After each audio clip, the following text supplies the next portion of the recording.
ये- okay. Okay guys, so last session में हमने डिस्कस किया था फ्लो कंट्रोल स्टेटमेंट। उसके अंदर हमने स्टार्ट किया था कंडीशनल स्टेटमेंट्स, कि कंडीशनल स्टेटमेंट्स क्या होते हैं और कैसे हम प्रोग्रामिंग के अंदर इन्हें यूज करते हैं। तो जब भी हमें ऐसी जरूरत पड़ेगी कि जिसमें हमें पर्टिकुलर पार्ट को स्किप करना है या बेस्ड ऑन कंडीशन उसे एग्जीक्यूट करना है, तब हम इंप्लीमेंट करते हैं कंडीशनल स्टेटमेंट। अब इसी के साथ हमारे पास अनादर एक ऑप्शन होता है, जो है आपका लूपिंग और iteration statement. So flow control statement के अंदर, ठीक है, सो फ्लो कंट्रोल स्टेटमेंट,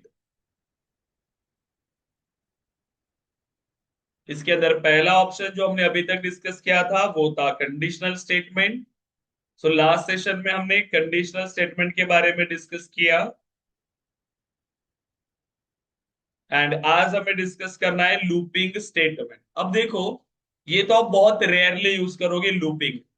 ये जो लूप्स है, जो ट्रेडिशनल फॉर लूप था, जैसे फॉर लूप, व्हाइल लूप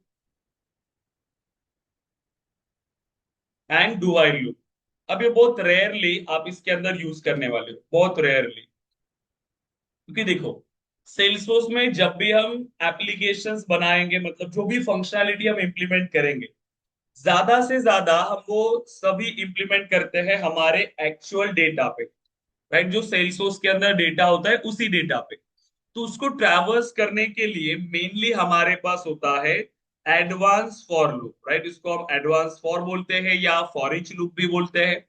ठीक है, इजी है, इसका काम हमें शायद ही कम पड़े। ठीक है, लेकिन इंटरव्यूज में ये पूछते हैं, क्योंकि एज अ डेवलपर हमें ये सारी चीजें पता होनी चाहिए, क्योंकि ये फंडामेंटल पार्ट है। कोई लॉजिकल प्रोग्रामिंग आए, कोई नई फंक्शनैलिटी हमें इंप्लीमेंट करना है, हो सकता है तब हमें इसकी जरूरत पड़े। ठीक है, तो हम इसको स्किप नहीं कर सकते, इंपॉर्टेंट पार्ट होता है। क्योंकि एक बार एक स्टूडेंट को पूछा गया था कि तीनों लूप के through, so for loop, while loop and do while, तीनों लूप के थ्रू मुझे 1 से लेकर 10 तक नंबर्स प्रिंट करके बताओ। ऐसा क्वेश्चन इंटरव्यू में पूछा था कोडिंग स्किल्स को चेक करने के लिए। तो तीनों लूप के थ्रू 1 से लेकर 10 तक नंबर्स प्रिंट कराने के लिए बोला था। तो ऐसे कोई भी क्वेश्चन हमें इंटरव्यू में आ सकते हैं, क्योंकि ये कोर पार्ट होता है एक प्रोग्रामिंग का। राइट, इसीलिए हमें पता होना जरूरी है। So then one by one अब हम इन सभी के बारे में डिस्कस करना स्टार्ट करते हैं। तो पहला स्टेटमेंट होता है हमारा फॉर लूप। देखो, मैं इजीली आपको बताऊंगा कि ये कैसे काम करता है। फॉर लूप स्टार्ट होता है, देखो, फॉर, इसके बाद यहाँ पर कुछ कंडीशन हमें ऐड करना पड़ेगा, और फॉर लूप की बॉडी, ये यहाँ से फॉर लूप स्टार्ट हो रहा है, यहाँ पे फॉर लूप एंड हो रहा है। अब इसके अंदर हमें काफी सारी चीजें बतानी पड़ती है कि फॉर लूप कैसे काम करेगा। सबसे पहले लूप के नीड को समझो कि लूप हम यूज क्यों करते हैं। लूप का काम क्या है? लूप मतलब स्टार्ट, हम बोलते हैं ना कि हम एक लूप में फंस गए, मतलब क्या हुआ कि सेम प्रोसेस बार बार रिपीट हो रही है हमारे साथ। करेक्ट, उसी को हम बोलते हैं स्टार्ट हो रहा है, एग्जीक्यूट हो रहा है, फिनिश हो रहा है, फिर से स्टार्ट हो रहा है, सेम चीज। तो उसको बोलते हैं हम लूप। जैसे आपने ऑडियो प्लेयर वगैरह देखा होगा या यूट्यूब पे, आप किसी सॉन्ग को लूप में ऐड करते हो। लूप में ऐड करने से क्या होगा, जब तक वो लूप के अंदर है वो बार बार रिपीटेडली प्रोसेस होगा, स्टार्ट होगा, एग्जीक्यूट होगा, फिनिश होगा, इस तरीके से। बट कोई पर्टिकुलर कंडीशन यहाँ पे होनी चाहिए, जब मैं इसको लूप के बाहर निकालू, स्टार्ट तो करेंगे, कितनी बार हमें इसको एग्जीक्यूट करना है, तो वो हमें यहाँ पर बताना पड़ेगा। ठीक है, तब हम यहाँ पे क्या करेंगे, उस पर्टिकुलर लॉजिक को भी इंप्लीमेंट करेंगे जब हमें इसको लूप के बाहर निकालना है। तो सबसे पहला है इनिशियलाइजेशन। हम पहले एक वैल्यू को इनिशियलाइज करेंगे ताकि उससे लूप को हम स्टार्ट करेंगे। फिर हम प्रोवाइड करते हैं कंडीशन कि कब तक ये लूप चलता रहे।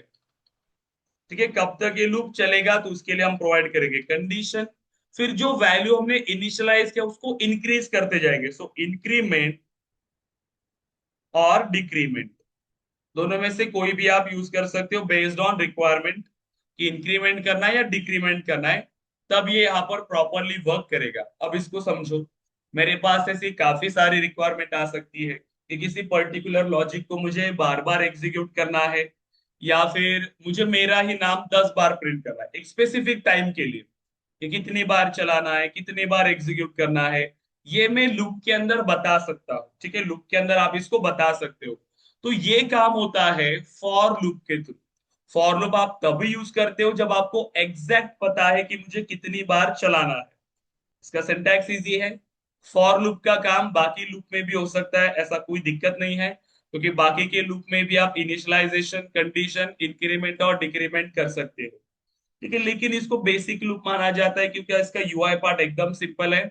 सिंपल, यहाँ पर इनिशियलाइजेशन बताओ, कंडीशन बताओ, इंक्रीमेंट और डिक्रीमेंट बताओ एक ही लाइन के अंदर, और लूप के अंदर फिर आपको जो पार्ट जो बार बार आपको एग्जीक्यूट करना है वो बताओ। अब एग्जाम्पल देखते हैं। जैसे सपोज करो कि मुझे मेरा नाम 5 टाइम्स प्रिंट करना है। ठीक है, सो प्रिंट, अनिकेत 5 टाइम्स। मुझे मेरा नाम 5 टाइम्स प्रिंट करना है। अब आप क्या करोगे, system dot debug Aniket, system dot debug Aniket, ऐसे 5 टाइम भी लिख सकते हो तो भी आपका आउटपुट आ जाएगा। बट अगर मुझे 10 बार करना है, फिर 20 बार, फिर 100 टाइम्स, तो हर बार तो आप ऐसे कॉपी पेस्ट नहीं कर सकते। इसीलिए आप लूप का यूज करोगे, स्टेटमेंट एक ही बार लिखोगे। जो भी लॉजिक था अपना वो एक ही बार आएगा। ठीक है, एक ही बार। जितना भी 10 लाइन का कोड है, 20 लाइन का कोड है, या 1 लाइन का कोड हो, एक बार लिखोगे। और फिर उतने कोड को मुझे कितनी बार चलाना है वो आप इंप्लीमेंट करोगे कहाँ पे, आपके लूप के अंदर। ठीक है, आपकी कंडीशंस और ये कैसे काम करेगा वो सब। सो देखो, मैं इसको 5 टाइम्स प्रिंट करना है तो मुझे क्या करना पड़ेगा, एक तो इसको स्टार्ट करना पड़ेगा, और ऐसे स्टार्ट करना पड़ेगा एंड, कि वो 5 तक ही चले। 5 टाइम्स प्रिंट हो ऐसे ही उसको चलाना पड़ेगा। अगर मैं इसको स्टार्ट कर रहा हूँ 0 से, सो 0 से अगर स्टार्ट कर रहा हूं तो मुझे उसको 4 तक लेके जाना पड़ेगा। मैं अगर 5 से स्टार्ट कर रहा हूं तो मुझे उसको 10 तक लेके जाना पड़ेगा। मैं उसको 10 से स्टार्ट कर रहा हूं तो मुझे उसको 15 तक लेके जाना पड़ेगा। तो स्टार्ट आप कहीं से भी करो, लेकिन पर्टिकुलर कितनी बार आपको उसको चलाना है उतनी बार आपको इसको बताना पड़ेगा। क्लियर है क्या? सो इनिशियलाइजेशन मतलब एक इनिशियल वैल्यू, जिससे आप ये बताओ कि ये स्टार्ट हुआ है और एंड कब करना है, आप कंडीशंस लिख पाओ उसको प्रॉपरली। इसीलिए एक पर्टिकुलर वैल्यू से उसको इनिशियलाइज करना जरूरी होता है। सो मैं जैसे बता देता हूं, देखो फॉर, फिर मैंने इनिशियलाइज किया। अब वेरिएबल आपको बनाना आता है, integer i is equal to 1। मैंने 1 से उसको इनिशियलाइज किया। ठीक है, अब मुझे उसको 5 बार प्रिंट करना है तो कहां तक लेके जाना पड़ेगा उसको, जब तक आई की वैल्यू आई लेस देन और इक्वल टू 5 है। बताओ मैंने क्या कंडीशन लिखा, जब तक आई की वैल्यू जो है वो लेस और इक्वल टू 5 है तब तक ये लूप चलेगा। और अब आई की वैल्यू को आपको इंक्रीज करना पड़ेगा, क्योंकि एक मोमेंट ऐसा आना चाहिए कि आई की वैल्यू लेस देन और इक्वल टू 5 ये कंडीशन फॉल्स हो। मतलब आई की वैल्यू ग्रेटर देन 5 होनी चाहिए, तभी जाके ये कंडीशन फॉल्स होगी।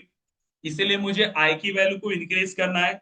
अदरवाइज सपोज करो कि आपने अगर लूप को स्टॉप नहीं किया तो वो हो जाएगा इनफाइनाइट लूप। ओके, इनफाइनाइट, और आपका कोड ब्रेक हो सकता है। तो इनफाइनाइट लूप हमारा नहीं होना चाहिए। लूप स्टार्ट होना चाहिए पर्टिकुलर टाइम तक, उसके बाद वो एंड भी होना चाहिए। क्लियर है क्या? इतना सिंपल लॉजिक था इसको इंप्लीमेंट करने का। सो देखो, सिस्टम डॉट डीबग, एंड मुझे अपना नाम इसमें प्रिंट करना था तो मैं यहाँ पर ऐसे ऐड करूंगा, राइट, एंड डन, मेरा काम बन जाएगा। अब देखो कि ये वर्क करता कैसे है। नॉर्मल ये एग्जीक्यूशन यहां से आ रहा है, यहां तक एग्जीक्यूशन नॉर्मल था, यहां से भी आपका नॉर्मल एग्जीक्यूशन। जैसे ही वो इस लाइन पर एग्जीक्यूशन स्टार्ट किया मतलब वो लूप के अंदर चला गया कंपाइलर। फिर उसने क्या किया, पहला स्टेटमेंट ऐड किया, integer i is equal to 1। देखो ये सबसे पहला स्टेटमेंट चलता है, integer i is equal to 1, so statement 1। Okay, दूसरा स्टेटमेंट क्या करता है, ये कंडीशन को चेक करता है। अभी आई की वैल्यू इनिशियलाइज कर लिया 1, फिर उसने चेक कर लिया कि आई लेस देन और इक्वल टू 5। आई की वैल्यू क्या अभी मेरे पास 1, सो 1 लेस देन और 5। देखो पहला उसने इनिशियलाइजेशन सिर्फ एक बार चलेगा, आई इज इक्वल टू 1। ठीक है, अब आई की वैल्यू क्या है, सो आई इज इक्वल टू 1, आई की वैल्यू मेरे पास 1। फिर उसने कंडीशन चेक किया, आई लेस देन और इक्वल टू 5। अब ये कंडीशन क्या है, मेरी ट्रू है, सिंपल है। कंडीशन मेरी ट्रू है क्योंकि आई की जो वैल्यू है I less than or equal to 5, so 1 less than or equal to 5, yes the condition is true. इसी को हम बोलेंगे, जैसे अगर हम इसको बोले, अगर वैल्यू ऐड करके, तो 1 लेस देन और equal to 5 the condition is true. 1 less than और इक्वल टू 5 और कंडीशन ने जैसे ही ट्रू रिटर्न किया, हमारा स्टेटमेंट चल रहा है। क्या हो रहा है? पहला स्टेटमेंट इनिशियलाइजेशन, दूसरा स्टेटमेंट कंडीशन, कंडीशन के बाद आपका आउटपुट। मतलब आप लूप के अंदर जितना भी स्टेटमेंट है वो चलेगा। क्लियर है क्या? सीक्वेंस कैसे होती है? इनिशियलाइजेशन, कंडीशन, अगर कंडीशन ट्रू है तो यहां पर आपको मिलेगा आपका स्टेटमेंट, एंड देन फिर आता है इंक्रीमेंट और डिक्रीमेंट, फिर आता है इंक्रीमेंट और डिक्रीमेंट। अब ये कर रहा है आई प्लस प्लस। अब आई प्लस प्लस कर रहा है मतलब क्या? कि आई की वैल्यू +1 से इंक्रीज कर रहा है। क्लियर है? अब देखो, अब इनिशियलाइजेशन एक बार होता है, 10 बार नहीं, सिर्फ एक बार हो गया। अब सिंपल आई की वैल्यू चेंज हो गई, फिर अब ये तीनों में ही लॉजिक चलेगा, सिर्फ इन 3 स्टेटमेंट में। आई की वैल्यू चेंज हो गई, अगेन कंडीशन को चेक करेगा, अगर कंडीशन ट्रू है वैल्यू प्रिंट करेगा, फिर से आई की वैल्यू इंक्रीज हो गई, कंडीशन को मैच करेगा, अगेन कंडीशन ट्रू है, फिर से स्टेटमेंट, अगेन आई की वैल्यू को इंक्रीज करेगा। अब आई की वैल्यू ग्रेटर देन 5 हो गई, तो फिर ये कंडीशन रिटर्न करेगा फॉल्स। जैसे ही कंडीशन फॉल्स आ गई, आप लूप के बाहर आ जाओगे। इस तरीके से वर्क करता है आपका फॉर लूप, काफी ज्यादा इंपॉर्टेंट है, आप इसका यूज करते हो। तो अब आई की वैल्यू मेरी क्या बन गई? आई की वैल्यू मेरी बन गई अभी 2। तो मैं यहां पर कर रहा हूं अभी 2 less than, so 2 less than और equal to 5, again condition is true, again output को प्रिंट करेगा, फिर से आई प्लस प्लस, अगेन अब आई की वैल्यू हो गई 3, सो 3 लेस देन और equal to 5, okay, again condition is true, तो अगेन यहाँ पर वैल्यू को प्रिंट किया, फिर से आई प्लस प्लस, ओके, फिर आई की वैल्यू हो गई 4, सो 4 लेस देन और equal to 5, again condition is true, अगर कंडीशन ट्रू है फिर से डेटा आएगा, सो आई प्लस प्लस, फिर आई की वैल्यू हो गई 5, सो देन 5 लेस देन और equal to 5, again condition is true, क्योंकि लेस भी चेक कर रहे हो, इक्वल भी चेक कर रहे हो, इक्वल तक जाएगा, सो अगेन वैल्यू आई प्लस प्लस, अब आई की वैल्यू हो गई 6, सो 6 लेस देन और इक्वल टू 5। क्या बताया यहाँ पर? क्या आई की वैल्यू अभी लेस देन और इक्वल टू 5 है? अभी ये कंडीशन मैच हो रही है क्या हमारी? नहीं हो रही। करेक्ट, जैसे ही कंडीशन मैच नहीं होगी मतलब कंडीशन हमें रिटर्न करेगा फॉल्स, और हम लूप के बाहर आ जाएंगे। अब कोई भी आउटपुट नहीं आ रहा है, स्टेटमेंट प्रिंट नहीं करेगा क्योंकि कंडीशन फॉल्स है। जैसे ही कंडीशन फॉल्स हो गई ये वाली, आप सीधा इस लूप के बाहर आ जाओगे। ठीक है, आप इस लूप के बाहर आ जाएंगे। इस तरीके से ये वर्क करता है आपका फॉर लूप। सिंपल है, अब आप इसको जितनी बार चाहे उतनी बार चला सकते हो। सिर्फ इनिशियलाइज आपको प्रॉपर करना पड़ेगा पर्टिकुलर वैल्यू से, फिर आपको ये कंडीशन अच्छे से लिखना पड़ेगा और वैल्यू भी इंक्रीमेंट करना पड़ेगा, ताकि एक पर्टिकुलर मोमेंट के बाद आपका ये जो लूप है वो ब्रेक हो जाए। ठीक है, इस तरीके से आपको अपना लॉजिक इंप्लीमेंट करना है। क्लियर है everyone? Ashish, Ankita, Varsha, yes, okay.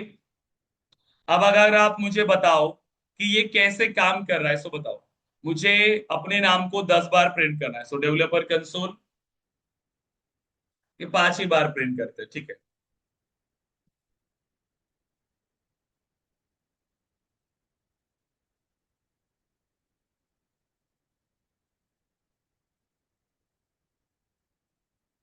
So file, new, apex class, so loop example, and एक क्लास बना लेते हैं, सो पब्लिक वॉइड m1, ठीक है। एंड देन अब हम क्या करेंगे यहाँ पर? मुझे लूप यहाँ पे इंप्लीमेंट करना है। देखो, system dot debug, normal statement ये एज इट इज प्रिंट हो गए।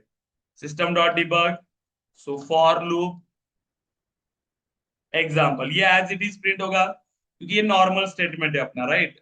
अब मैं क्या कर रहा हूँ, देखो, for integer i is equal to 1 से स्टार्ट किया, आई लेस देन और equal to 5, and then i plus plus, right. अब मुझे इसको अगर प्रिंट करना है, so system dot debug, so system dot debug, okay, and simple. अब क्या करोगे आप? इसको प्रिंट करिए तो क्या वैल्यू आपको मिलेगी, आई। अगर आप चाहो तो आई को प्रिंट करो, या फिर मुझे सिर्फ अपने नाम को प्रिंट करना है, सो अनिकेत। आप चाहो तो प्लस आई को भी प्रिंट करके दिखाता हूं मैं आपको, ताकि आई की वैल्यू कैसे चेंज हो रही है ये भी आपको पता चलेगा। तो पहली बार में आई की वैल्यू मिलेगी 1, क्योंकि पहली बार में उसको ये चेंज कर रहा है क्या, नहीं। पहले क्या कर रहा है, आई इज इक्वल टू 1 ही है। आई की वैल्यू को चेक किया, 1 लेस देन और इक्वल टू 5। अगर ये कंडीशन ट्रू है तो डायरेक्टली स्टेटमेंट को प्रिंट करेगा, मतलब आई की वैल्यू चेंज हुई क्या, अभी तक नहीं। तो यहाँ पर भी आई की वैल्यू 1 ही रिटर्न करेगा। फिर जब ये स्टेटमेंट प्रिंट हो जाएगी तब जाके आई की वैल्यू चेंज हो रही है, आई प्लस प्लस, मतलब आई की वैल्यू हो जाएगी 2। फिर अगेन कंडीशन, तो दूसरे इटरेशन में आई की वैल्यू मिलेगी आपको 2। इस तरीके से ये काम करता है। सो देखो, so loop example and simple, so object dot m1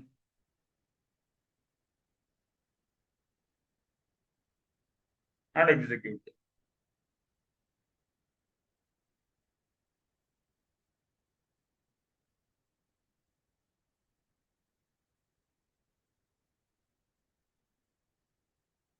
ठीक है, एंड डिबग ओनली, चेक करो।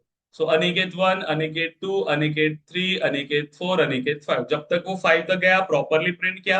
जैसे ही आई की वैल्यू 6 हो गई कंडीशन के बाहर। क्लियर है यहाँ तक, सिंपल है गाइस। यस। अब इसी फॉर लूप का यूज करके मुझे बताओ कि 1 से लेकर 10 तक आप कैसे नंबर्स प्रिंट करेंगे। बताइए, फॉर लूप 1 से लेकर 10 तक मुझे प्रिंट करने हैं।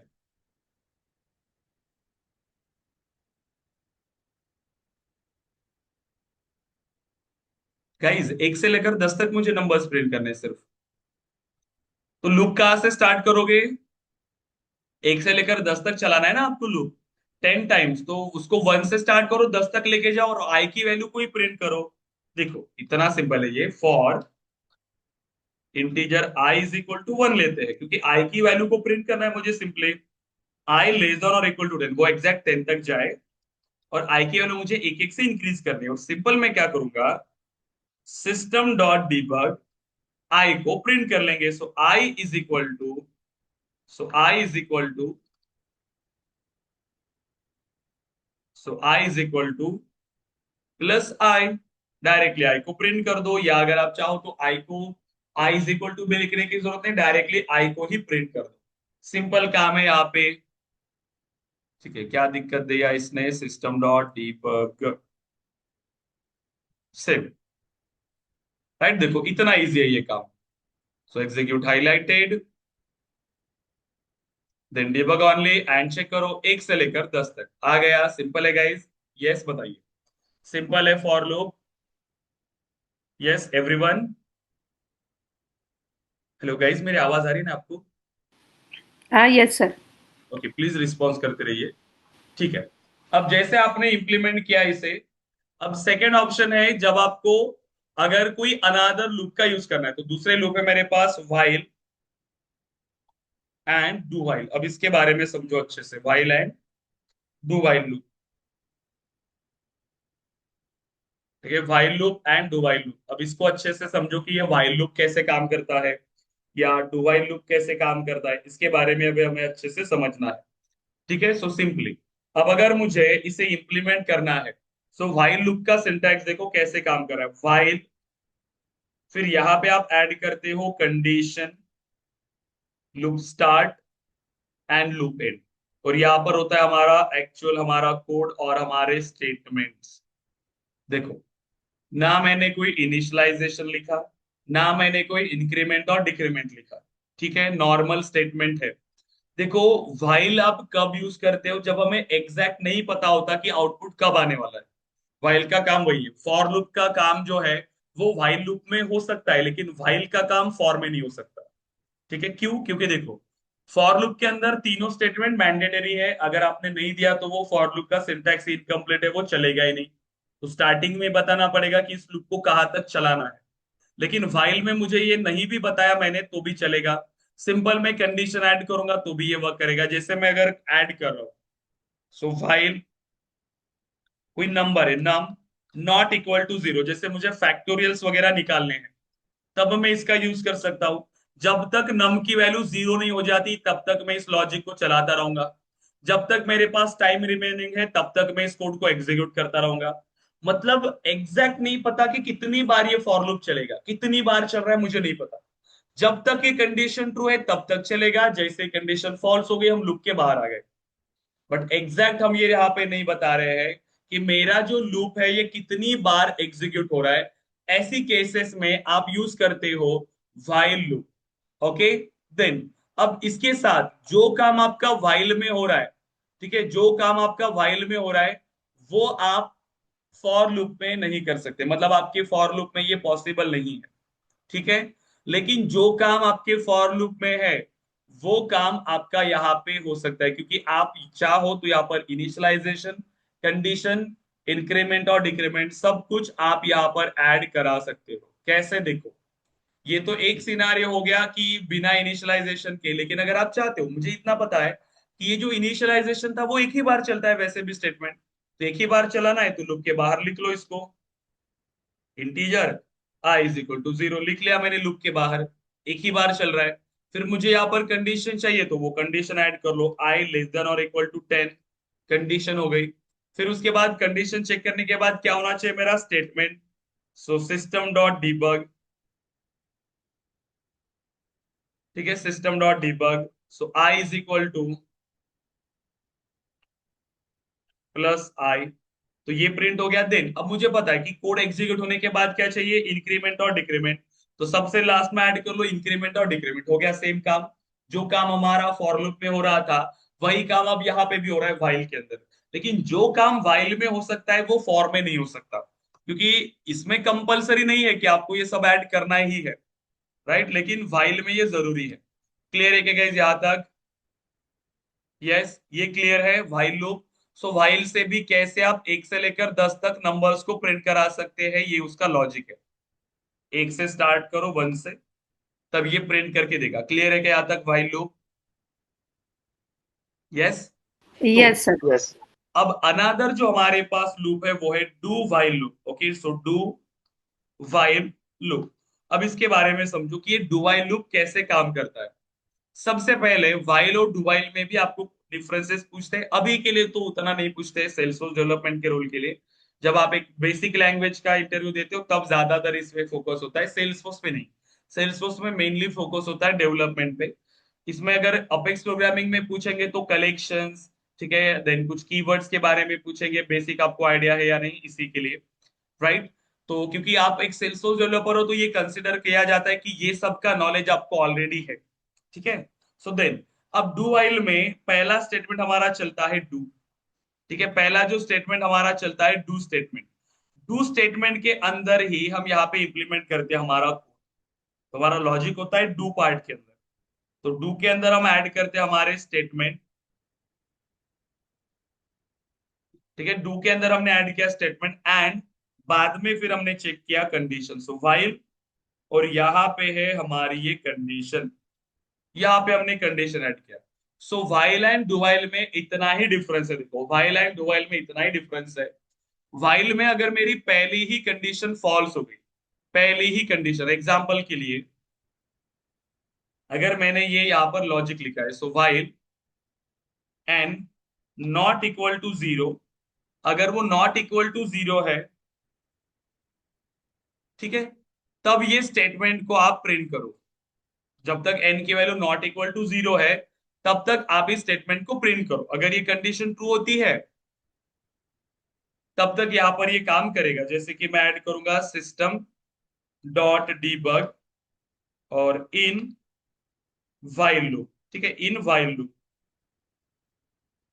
ठीक है। तो कंडीशन क्या है मेरी, n not equal to zero, जब तक एन की value not equal to zero है तब तक ये फॉर लूप चलेगा। लेकिन अगर मैंने पहला ही वेरिएबल बनाया integer n is equal to zero, अब पहले ही इटरेशन में एन की वैल्यू जीरो है, अब ये कंडीशन क्या रिटर्न करेगी,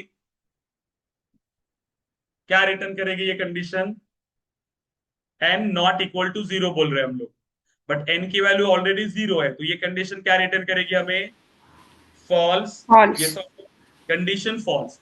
जैसी कंडीशन फॉल्स आई क्या हम लूप के अंदर जाएंगे, नहीं। नो, लूप का यहाँ पर अंदर हम नहीं जाएंगे तो कोई भी स्टेटमेंट प्रिंट नहीं होगा। तो अगर व्हाइल में मेरी पहली ही इटरेशन में कंडीशन फॉल्स है तो हम लूप के अंदर नहीं जाते। लेकिन अब डू व्हाइल में देखो, यही सेम स्टेटमेंट अगर आप डू व्हाइल में इंप्लीमेंट करोगे तो कैसे काम करेगा ये। इसका मेन डिफरेंस समझो कि ये कैसे काम करता है। क्योंकि ये पहले आपके स्टेटमेंट को प्रिंट कर रहा है, पहले स्टेटमेंट को प्रिंट कर रहा है। तो अगर मैं यहाँ पर ऐड कर रहा हूँ सिस्टम, एक अगर मैं पहले ही स्टेटमेंट ऐड कर रहा हूं,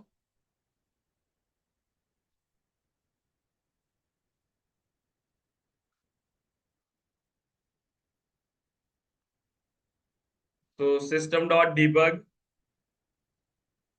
एंड यहां पर अगर इन डू व्हाइल लूप, ओके कुछ स्टेटमेंट मैंने ऐड करके रखा हुआ है। नया कीबोर्ड लिया गया तो इसमें अच्छे से टाइपिंग ही नहीं होती। ठीक है। So in do while loop और कंडीशन भी सेम रखते हैं, n not equal to zero. ठीक है, जब अगर n not equal to zero तो प्रिंट करो। और मैंने पहले ही वेरिएबल बना के रखा है integer n is equal to zero. अब एन की वैल्यू ऑलरेडी जीरो है। देखो तो ये कंडीशन तो मेरी फॉल्स रिटर्न करने ही वाला है। लेकिन जबकि मैं डू व्हाइल यूज कर रहा हूं, डू में पहले स्टेटमेंट को प्रिंट करेगा, बाद में कंडीशन को चेक करेगा। पहले स्टेटमेंट को प्रिंट कर रहा है, बाद में कंडीशन को चेक कर रहा है। Same condition same logic while loop के अंदर भी और डू व्हाइल के अंदर भी। लेकिन डू व्हाइल में पहले स्टेटमेंट प्रिंट कर रहा है, इसीलिए एटलीस्ट वन टाइम आपका कोड चलेगा, at least one time.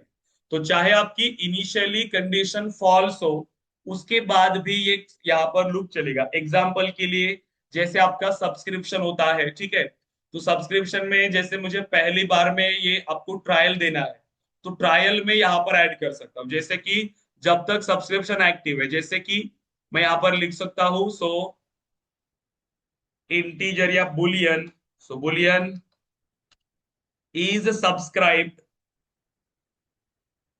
Is subscribed is equal to जो भी वैल्यू होगी उसके अंदर ट्रू या फॉल्स। ठीक है। अब बाय डिफॉल्ट अब इसकी वैल्यू क्या है, सपोज करो कि सब्सक्राइब किया है तो ट्रू है, अगर नहीं है तो उसकी वैल्यू हो जाएगी फॉल्स। अगर उसने सब्सक्राइब नहीं किया है, इस सब्सक्राइब की वैल्यू भी अगर फॉल्स है, फिर भी आप एक बार उसको ट्रायल दोगे, एक बार वो यहाँ पर इंप्लीमेंट कर सकता है। लेकिन जब वो दूसरा काम करने के लिए जाएगा, दूसरा कोई प्रॉम्प्ट देगा या दूसरा कोई वहां पर फंक्शनलिटी परफॉर्म करने के लिए जाएगा, तब यहाँ पर उसको एरर आएगा, क्योंकि यहाँ पर इस सब्सक्राइब की वैल्यू हमने यहाँ पर ऐड करके रखा हुआ है। So if is subscribe is equal to true, या डायरेक्टली भी लिखोगे तो भी चलेगा इज सब्सक्राइब, कि अगर वो सब्सक्राइब है तो ही ये चलेगा अगर इसकी वैल्यू ट्रू है तो। लेकिन वो अगर सब्सक्राइब नहीं किया है, वो फॉल्स है, फिर भी एक बार तो भी उसको यहाँ पर आउटपुट देखने को मिलेगा।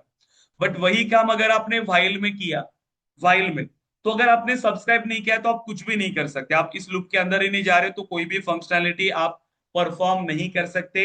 वो आपको सब्सक्राइब करना पड़ेगा पहले ही रिक्वायरमेंट को इंप्लीमेंट करने के लिए। तो वो काम होता है व्हाइल के अंदर। क्लियर है क्या यहाँ तक guys?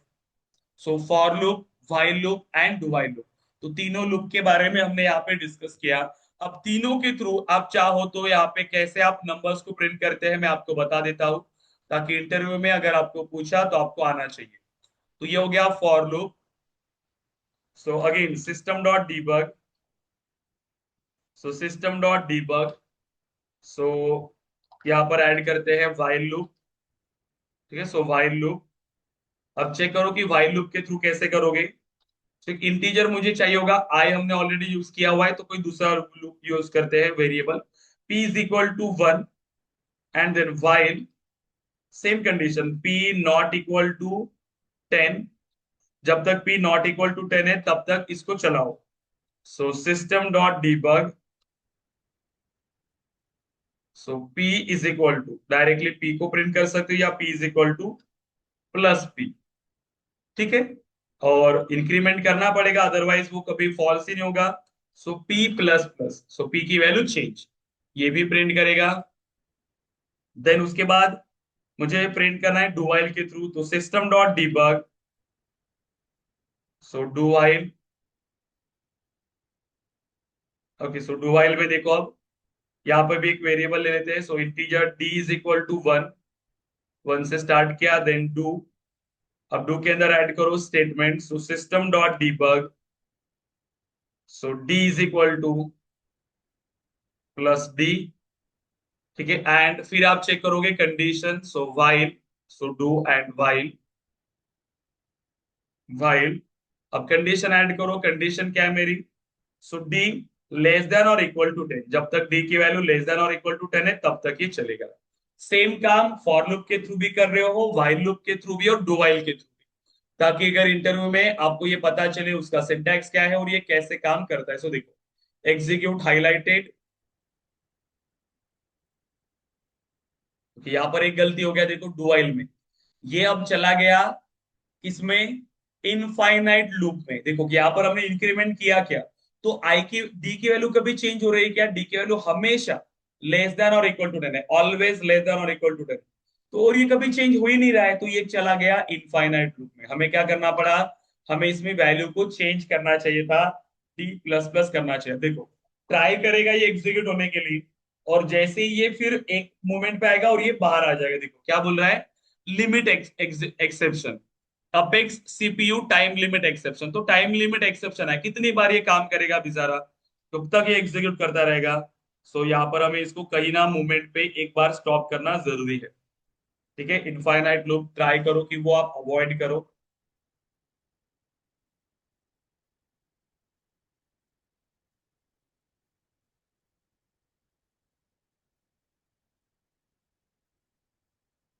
Execute highlighted and check करिए।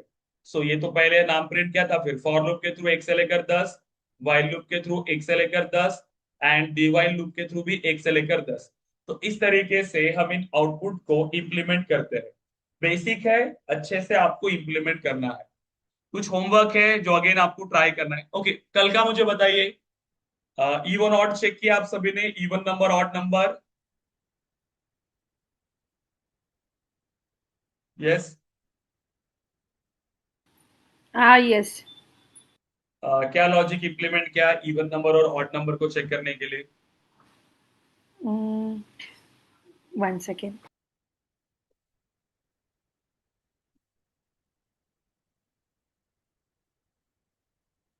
What about others guys, Ankita, आशीष?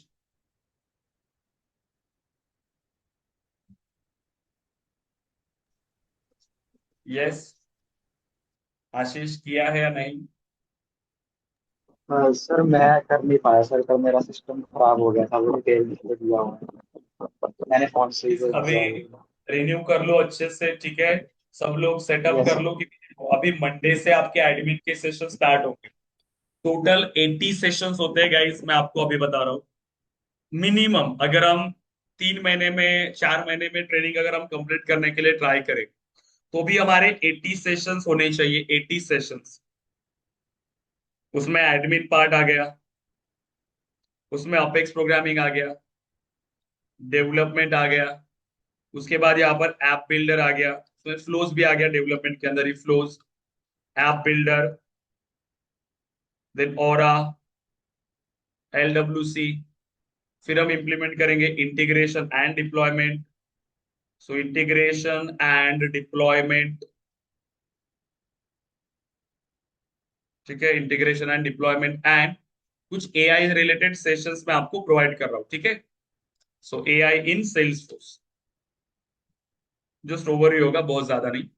लेकिन देखो इतने सारे टॉपिक्स है, मेन ज्यादा जो टाइम जाएगा ना आपका इस पे, admin part, then apex programming सबसे ज्यादा time consuming, and development part सबसे ज्यादा जिसपे टाइम आप लोग को लगने वाला है, एंड ये LWC। कैसे भी करो 30 सेशंस तो सिर्फ आपको इसके लिए लगेंगे। अपेक्स प्रोग्रामिंग के लिए कैसे भी करो 10 से 12 सेशंस तो आपको लगेंगे, राइट। डेवलपमेंट के लिए 20 से ज्यादा सेशंस आपको लगेंगे, 15 से 20 या 20 सेशंस तक आपको यहाँ पर लग सकते हैं, 20 सेशंस, क्योंकि 7-8 सेशन तो सिर्फ ट्रिगर पे ही होते हैं, क्योंकि प्रैक्टिस है, मल्टीपल सिनेरियोस के लिए करने हैं। और LWC के लिए भी पकड़ के चलो 12 सेशंस, तो इतनी सारी चीजें हैं, तो वहां पे आपको टाइम कम मिलेगा। प्रिपरेशन क्योंकि वो थोड़ा सा फास्ट जाएगा, क्योंकि देखो गाइस, मैक्सिमम ये है ना कि पहले जो हमारा ट्रेनिंग का ड्यूरेशन था वो 5 से 6 महीने था, 5 से 6 महीने। मैं आपको अभी भी रियलिटी बता रहा हूँ, कोई भी ट्रेनिंग अगर आप ज्वाइन करते हो तो 6 मंथ्स आपको टाइम देना पड़ता है। कोई ये ऐसी स्किल नहीं है कि 1-2 महीने में आप सीख सकते हो, पॉसिबल ही नहीं है, क्योंकि 1 महीने के लिए तो सिर्फ एडमिन को सीखना पड़ता है। हाँ, सिर्फ इंफॉर्मेशन लेना है बेसिक बेसिक, तो ये पॉसिबल है 2 महीने में 3 महीने में आप इसको कंप्लीट कर पाओगे, सिर्फ ओवरव्यू ले पाओगे। बट आप स्किल्ड नहीं बनोगे, आप इंडस्ट्री में काम नहीं कर पाओगे उस नॉलेज से। वो बस एक इंफॉर्मेशन हो गई कि आपको पता है कि ये चीजें होती है, ऐसे ऐसे काम करती है, बट एक्चुअल में इंप्लीमेंट करने के लिए बोले तो नहीं कर पाओगे। और ऐसे डेवलपर्स की मार्केट में नीड नहीं है। पहले हम 1 आवर का क्लास लेते थे डेली, डेली 1 आवर का क्लास, तो वो 6 मंथ्स की ट्रेनिंग हमारी होती थी, 6 मंथ्स लगते थे हमें कंप्लीट। ठीक है। लेकिन अब प्रॉब्लम यह है कि पेशेंस नहीं है स्टूडेंट के पास, वो नहीं चाहते कि वो 6 महीने दे ट्रेनिंग के लिए, इसीलिए हमें फिर इसको 4 महीने में कंप्लीट करना पड़ता है। स्टूडेंट तो इसमें भी ये बोलते हैं, देखो दो टाइप के स्टूडेंट्स होते हैं। एक स्टूडेंट ऐसे होते हैं कि वो एक सा क्वेश्चन बोलेंगे कि सर 4 महीने में ये कंप्लीट होगा क्या। कुछ स्टूडेंट ऐसे आते हैं मेरे पास जो बोलते हैं सर 4 महीने का टाइम बहुत ज्यादा हो गया, मैं सोच रहा हूँ कि 2 महीने में या 3 महीने में कंप्लीट करूँ। बट गाइस, कोई भी पढ़ाने वाला आपको नहीं पढ़ा सकता है 2 या 3 महीने में। पॉसिबल ही नहीं है कि इतनी बड़ी स्किल आप 2 महीने में आप मास्टर करो। इंफॉर्मेशन ही ले सकते हो सिंपल, बट उसका कोई काम नहीं पड़ेगा। इंडस्ट्री में जाने के बाद फंस जाओगे, स्टक हो जाओगे, मेंटली प्रेशर झेलना पड़ेगा, बस ऐसा ही होगा। इसीलिए 4 मंथ्स का टाइम जो हमने दिया है, लेकिन उसमें भी चेंजेस किया, टॉपिक हम कम नहीं करेंगे। डेली क्लास का जो टाइम है वो हमने चेंज किया, 1 आवर 30 मिनट्स। 1 आवर 30 मिनट्स ये हमने ऐड किया, क्योंकि मैं नहीं चाहता हूँ कि मेरे स्टूडेंट्स कहीं पर वीक रहे या वो इंडस्ट्री में काम नहीं करे अच्छे से, ऐसा ना हो। इसीलिए हमने सेशंस को एक्सटेंड किया, डेली सेशंस का टाइम हमने एक्सटेंड किया, लेकिन मॉड्यूल्स वही होंगे। एक्चुअली और ज्यादा मॉड्यूल्स हमने इसमें ऐड किया हुआ है, एआई वगैरह या डिप्लॉयमेंट्स में हमसे ज्यादा टॉपिक्स है, इंटीग्रेशन में, ताकि आप अच्छे से प्रिपेयर कर पाओ। क्लियर है गाइस यहाँ तक? अंकिता, आशीष, वर्षा। तो यस प्लीज ये ट्राई करना कि जिस दिन का टॉपिक है उसी दिन आप उसको कंप्लीट करोगे, ठीक है। तो हमारा 24th को ओरिएंटेशन सेशन होगा क्लास का। ठीक है, 24 को हमारा ओरिएंटेशन होगा, जिसमें आपको सभी रूल्स एंड रेगुलेशंस बताया जाएगा, आपका टाइम टेबल बनाया जाएगा कि कैसे आप इसको काम करोगे, कैसे आप उसको स्टार्ट करोगे। वही सेम आपको फॉलो करना है, ट्रैक के बाहर नहीं निकलना है। एक बार अगर आप ट्रैक के बाहर आ गए, 2-3 सेशन अगर आपने मिस किया, तो बहुत आगे ट्रेनिंग जाएगी, और अगर आप पीछे रहो तो उसको कवर करना थोड़ा सा दिक्कत वाला काम होता है। इसीलिए आने वाले 4 महीने अच्छे से आपको टाइम शेड्यूल करना है अपना, ताकि कोई भी प्रॉब्लम ना आए। देखो, आपके लिए तो हमने ऑप्शंस रखे हैं कि फ्यूचर में जो भी हमारी बैचेस स्टार्ट होंगी, आप उसमें भी ज्वाइन कर सकते हो, कोई दिक्कत नहीं है। बट वही कि पहली बार में ही आपको अच्छे से सीखना है। क्लियर है क्या गाइस? एक बार में ही यस कोई भी सर। skill अच्छे से सीखना है, बेसिक से एडवांस लेवल तक हमें उसको मास्टर करना है। क्लियर है? तो इतने सारे टॉपिक्स है, आप खुद देखो, बहुत सारी चीजें हमें इसके अंदर डिस्कस करना है, तो डेली प्रैक्टिस करना पड़ेगा। तो प्लीज कोई भी टास्क पेंडिंग मत रखो, कि अगर आज एक टॉपिक हुआ है तो कल के सेशन को स्टार्ट होने के बाद भी अगर आप पेंडिंग टास्क पे ही अटके हो, ये मत करना। ठीक है, सैटरडे संडे का जो टाइम आपको मिलता है उसमें आपको कंप्लीट रिवाइज करना है, डे 1 से। डे 1 से जितना भी हमने किया है कंप्लीट, उसको रिवाइज करो। और अगेन नए वीक से नई ट्रेनिंग, नए सेशंस को फिर से स्टार्ट करेंगे हम लोग, ठीक है। ऐसे आपको करना है। तो इसके लिए भी मैं टास्क दे रहा हूँ, वो कंप्लीट करो, और ये भी आप कंप्लीट करो। सो मैं एक टास्क दे रहा हूँ। So print print all the even numbers from 0 to 100। 0 to 100 से जितने भी इवन नंबर्स है वो मुझे प्रिंट करके बताओ। क्लियर है? 0 से 100 के बीच में जितने भी इवन नंबर्स है वो मुझे प्रिंट करके बताओ। सेम ऑड के लिए भी बोल सकते हो, दूसरा कोड लिखो ऑड के लिए। Then so print multiply multiplication table for any number, for any input number. जो भी नंबर आपका इनपुट हो रहा है उसका एक मल्टीप्लीकेशन टेबल आपको जनरेट करना है। कैसे? देखो, मैंने अगर इनपुट जनरेट किया है 5, ये मेरा एक नंबर है, so num is equal to 5। Method के थ्रू एक्सेप्ट करो या मेथड में बाय डिफॉल्ट बनाओ, चलेगा। बट आउटपुट कैसे आना चाहिए देखो। सो 5 1 5 ऐसा। तो सभी का आपको इनपुट टेबल आना चाहिए। जो भी नंबर में इनपुट कराओ उसका टेबल जनरेट करवाना है। कोई भी नंबर मैं आपको दूं वो नंबर का कर पाएंगे ये? यस, इजी है। Yes sir. Yes sir. Easy task है लेकिन इंपॉर्टेंट है, आपको मजा आएगा इसको करने में और पता चलेगा कि कैसे कैसे लॉजिक हम यहाँ पे बना सकते हैं, राइट। सो कोडिंग इंटरेस्टिंग है, आपको उसको अच्छे से लॉजिक लिखने पड़ेंगे और बनाने पड़ेंगे, ठीक है। तो 10 तक आपको इसको प्रिंट करना है। सो 5 10, ठीक है। तो ऐसे आप लॉजिक बनाओ, ठीक है, सब कुछ। तो कोई भी नंबर में एंटर करूं उसका मल्टीप्लीकेशन टेबल मुझे मिलना चाहिए। इजी है, तो इसका स्क्रीनशॉट ले लो और ये भी दो कोड करो। कल का जिसका पेंडिंग है वो भी कंप्लीट करिए और ये भी। कल का सेशन थोड़ा ज्यादा इंपॉर्टेंट होगा। कल मैं एक ओवरव्यू दे दूंगा आपको कलेक्शन पार्ट का, और क्या क्या टॉपिक होते हैं जो हमारे बचे हैं वो भी मैं आपको बताऊंगा, ताकि जो रिकॉर्डेड सेशन का एक्सेस मैंने आपको दिया है वो आप स्टार्ट कर लो। जब तक आपके एडमिन पार्ट है तब तक आपका अपेक्स प्रोग्रामिंग भी अच्छे से कंप्लीट हो जाएगा। क्लियर है एवरीवन? आशीष, अंकिता, यस वर्षा, ओके ग्रेट। इसका स्क्रीनशॉट लीजिए और ये कोड कंप्लीट करिए। ग्रुप पे शेयर करिए इस कोड को, स्क्रीनशॉट को ग्रुप पे शेयर करो। Yes sir. It's done. Okay great guys. So कल मिलते हैं और कल हम स्टार्ट करेंगे, यहाँ पे हम कलेक्शन पार्ट को इंप्लीमेंट करें। तो सभी पेंडिंग टास्क को कंप्लीट करिए। कल का सेशन बहुत ज्यादा इंपॉर्टेंट होने वाला है कलेक्शन से रिलेटेड। Okay okay guys, then so अभी यस आप डिस्कनेक्ट कर सकते हैं गाइस, कल मिलते हैं अगेन और कल हम डिस्कस सर। करेंगे collection. Yes sir sir sales cloud और सर्विस क्लाउड भी होता है कुछ, वो भी करेंगे क्या? यस, यहाँ पर वो सब इंप्लीमेंट होगा, sales cloud and service cloud. ठीक है, एडमिन ठीक है में ही आप सेल्स क्लाउड डिस्कस करते हो लेकिन डेवलपमेंट में सर्विस क्लाउड सबसे लास्ट में, या सर। हम सबसे लास्ट सर्विस क्लाउड करेंगे सबसे लास्ट में, या फ्लोज होने के बाद भी कर सकते हैं। क्योंकि सर्विस क्लाउड को मैं प्रोजेक्ट रिलेटेड टास्क देता हूँ। सर्विस क्लाउड मतलब वो हमारा एक प्रोजेक्ट होता है सर्विस रिलेटेड, कि सेल्स पे एक प्रोजेक्ट बनता है, सर्विस पे एक प्रोजेक्ट, जैसे हेल्थ केयर के रिलेटेड हो गया या कहीं पर भी, कि सर सब हमें कुछ। कितने क्लाउड आने चाहिए जॉब के लिए? सेल्स और सर्विस सबसे ज्यादा जिस पे आप काम करने वाले हो एज अ डेवलपर।